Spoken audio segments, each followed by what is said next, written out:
1658 সালে আজকের দিনে মুঘল সম্রাট আওরঙ্গজেব দিল্লির সিংহাসনে আরোহণ করেন। 1713 সালে আজকের দিনে রাশিয়ার চা পিটার দ্য গ্রেটের ভবিষ্যৎ পরিকল্পনা অনুযায়ী পারস্য উপসাগরে পানিসীমা পর্যন্ত নিজেদের সাম্রাজ্য ক্রমবিস্তারের লক্ষ্যে জর্জিয়াকে ইরান থেকে পৃথক করার প্রথম পদক্ষেপ নিয়েছিল। 1798 সালে আজকের দিনে নেপোলিয়ন বোনাপার্ট মিশরের যুদ্ধে জয়লাভ করেন। 1831 সালে আজকের দিনে নেদারল্যান্ডের অন্তর্গত বেলজিয়াম স্বাধীনতা লাভ করে। 1866 সালে আজকের দিনে লন্ডনে কলেরায় শতাধিক লোকের মৃত্যু হয়। 1883 সালে আজকের দিনে ভারতের প্রথম রঙ্গমঞ্চ স্টার থিয়েটারের উদ্বোধন হয়।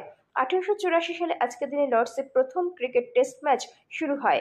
1888 সালে আজকের দিনে ব্রিটিশ নাগরিক জন বয়েড ডনলপ বায়ুচালিত টায়ার আবিষ্কার করেন।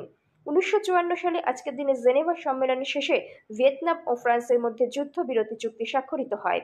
1959 সালে আজকের দিনে মার্কিন যুক্তরাষ্ট্রের পারমাণবিক শক্তিচালিত প্রথম বাণিজ্য তরী সাগরে ভাসানো হয়। 1968 সালে আজকের দিনে আসামের করিমগঞ্জে দিব্যেন্দু ও জগৎময় বাংলা ভাষার মর্যাদা রক্ষায় শহীদ হয়।